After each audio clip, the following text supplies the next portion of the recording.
Olá, o que é o direito romano 3?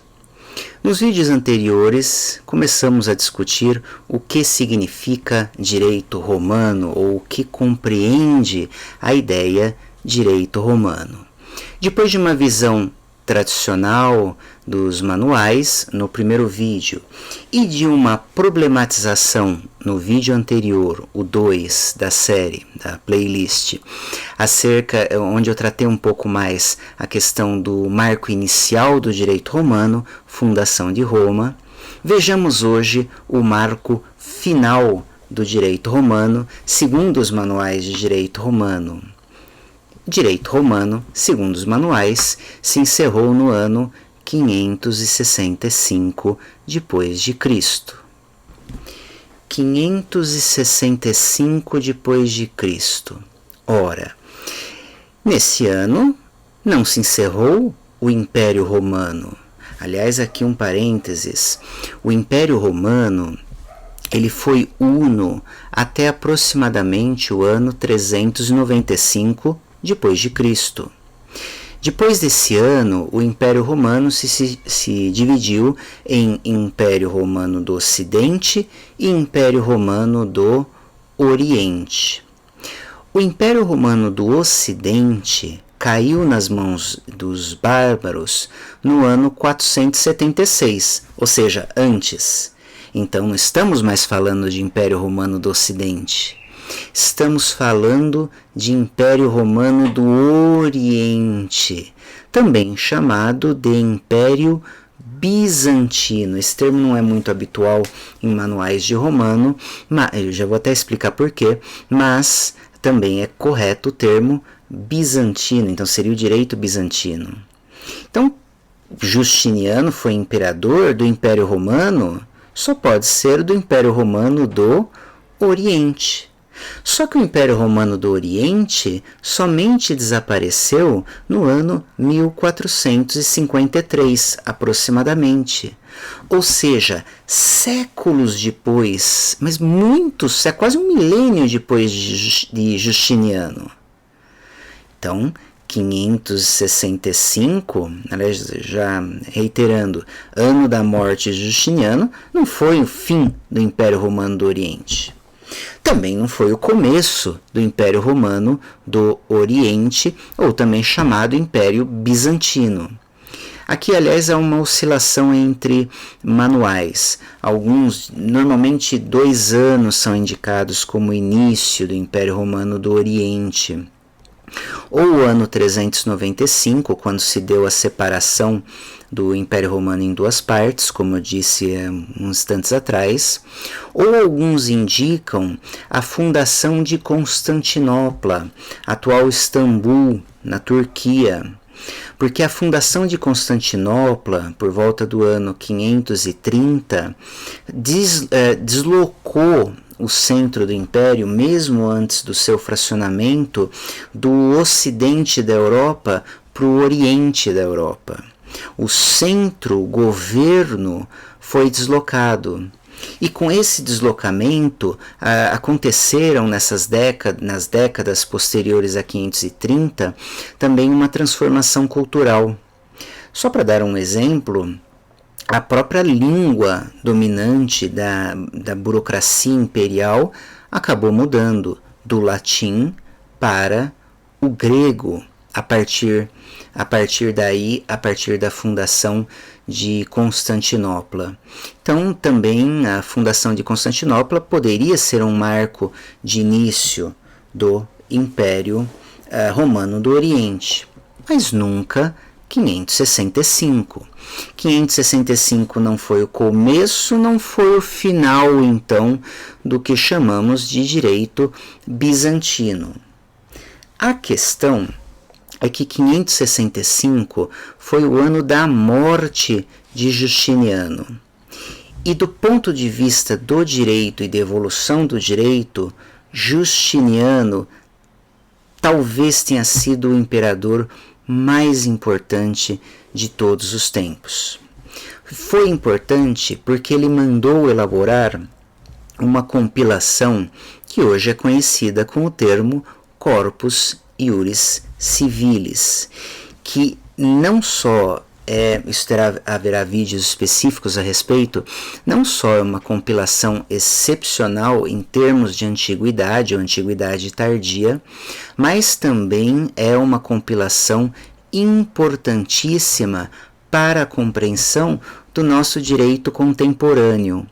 Não houve nenhum outro texto jurídico da antiguidade que tenha influenciado tanto, com tamanha extensão, o nosso direito do nosso dia a dia.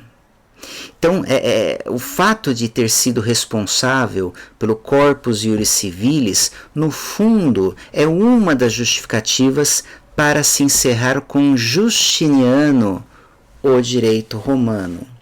Não que não tenha havido evolução depois disso. Depois disso, por exemplo, alguns séculos depois, foram promulgadas as famosas basílicas, que são outra compilação muito importante. Mas nessas posteriores, a evolução do direito não foi tão significativa quanto foi com a promulgação das partes do que hoje nós chamamos de Corpus Iuris Civilis. Então se justifica esse ano 565 depois de Cristo, morte de Justiniano, como fim do direito romano?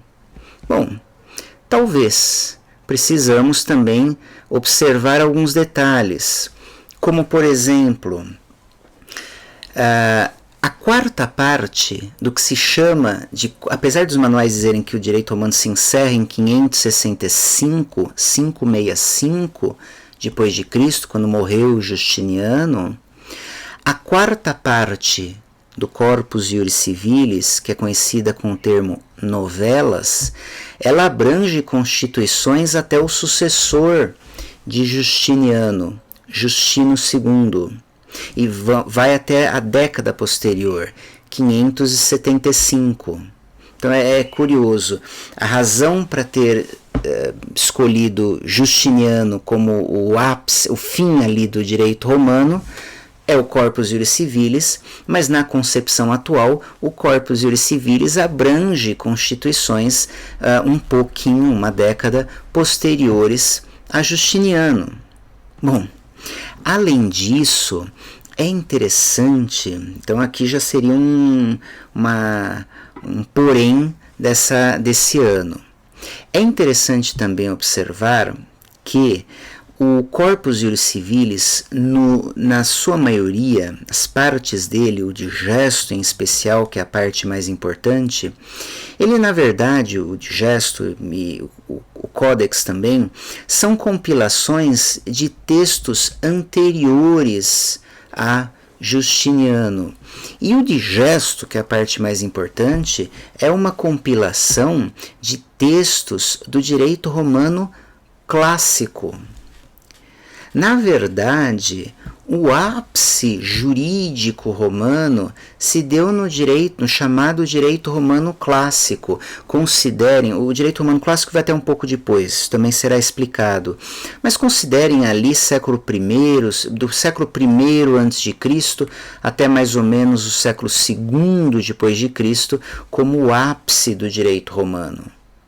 Ora, então por que não se estuda esse período diretamente, ou só até esse período?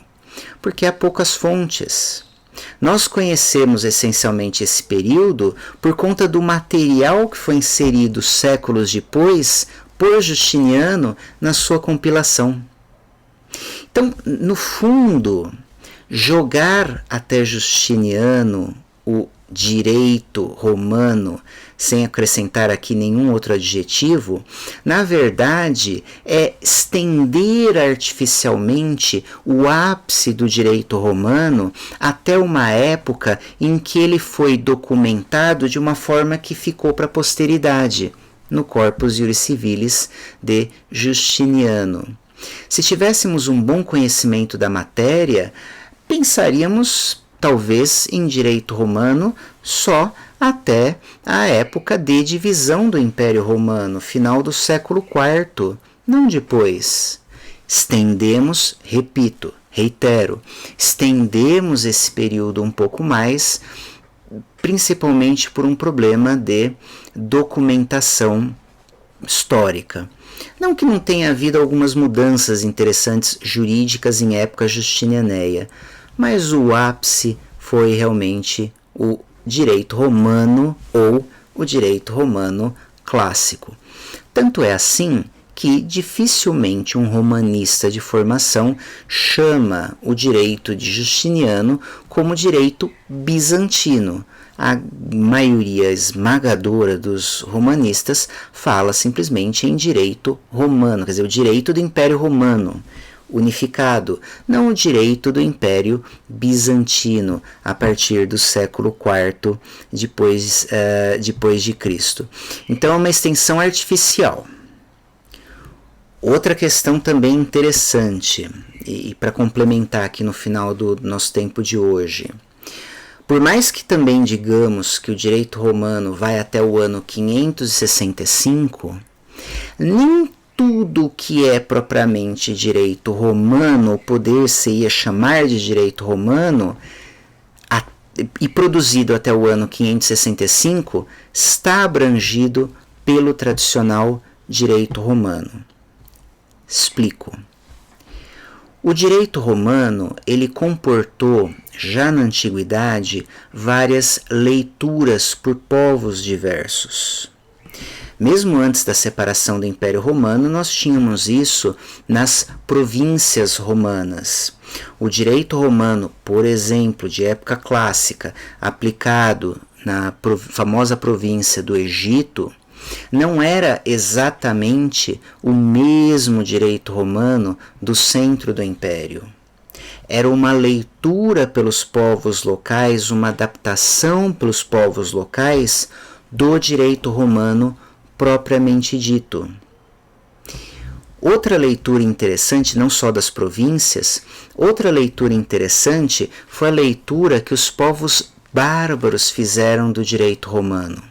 Que vejam, já disse no começo do vídeo, em 476, os bárbaros, são vários povos que agrupamos com esse termo bárbaros, eles conquistaram o Império Romano do Ocidente, derrubaram o Império Romano do Ocidente. Isso não significa que o direito romano deixou de existir nesses territórios. Simplesmente começou a haver pelos bárbaros uma nova leitura desse grandioso direito romano. Há um pouco mais de 100 anos atrás, um jurista chamado Brunner, em 1880, ele cunhou essas leituras variadas do direito romano com um termo muito interessante. Depois, outro jurista que difundiu bastante esse termo foi Mitais. Mas, enfim, esses dois juristas difundiram o termo direito romano vulgar. Direito romano vulgar é essa leitura feita do direito romano por vários povos. Ora, pensemos, a partir de 476, olha, entre 476, quando cai o Império Romano do Ocidente, até 565, quando morre Justiniano no Oriente, no Império Romano do Oriente, nós temos 100 anos em que, em regiões como o atual Portugal, Espanha, França, Itália, foram feitas pelos bárbaros leituras do direito romano, leituras muito interessantes. Habitualmente, apesar de ser um direito romano e ser anterior ao ano 565, normalmente os manuais de romano excluem esses textos. Normalmente só quem se propõe a estudar o direito romano vulgar, há alguns trabalhos específicos sobre isso, é que exploram esses textos. E alguns desses textos são muito importantes para nós brasileiros, porque estão na origem, na formação do direito português. Em especial, a leitura que foi feita por um grupo de bárbaros que dominaram a Península Ibérica, chamados de visigodos. Os visigodos, eles promulgaram textos que são muito interessantes, que são essencialmente direito romano, leituras visigóticas do direito romano. Cito duas: o Código de Eurico, que é aproximadamente do ano 476 a 480, mais ou menos, depois de Cristo, anterior a Justiniano, e a famosa Lex Romana Visigotorum, também chamada de Breviário de Alarico, do ano 506.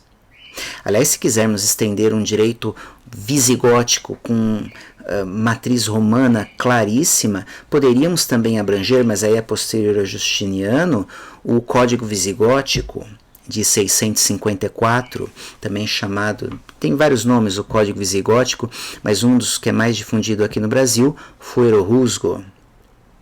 Isso não é direito romano? A rigor, não.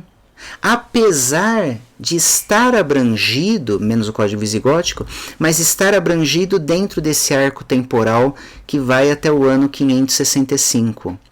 Quer dizer, essa delimitação que se faz, ela normalmente exclui essas leituras. E não só depois da queda do Império Romano, mesmo essas leituras em províncias romanas antes de 395 também normalmente são excluídas. Mas são, como eu já disse, muito interessantes.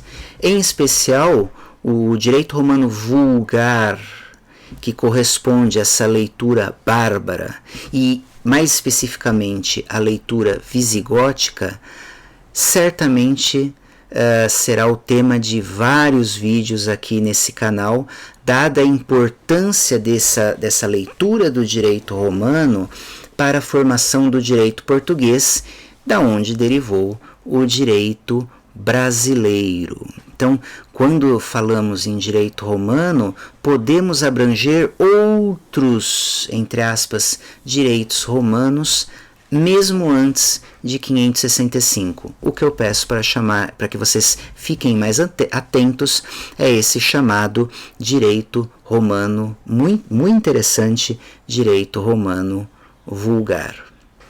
Depois, em próximos vídeos, vamos aprofundar essas questões e vamos ver que não é só uma questão de um direito romano vulgar. Na verdade, ao interno daquele arco de tempo, fundação de Roma até morte de Justiniano, nós temos vários direitos romanos. Mas isso vemos em vídeos futuros. Até!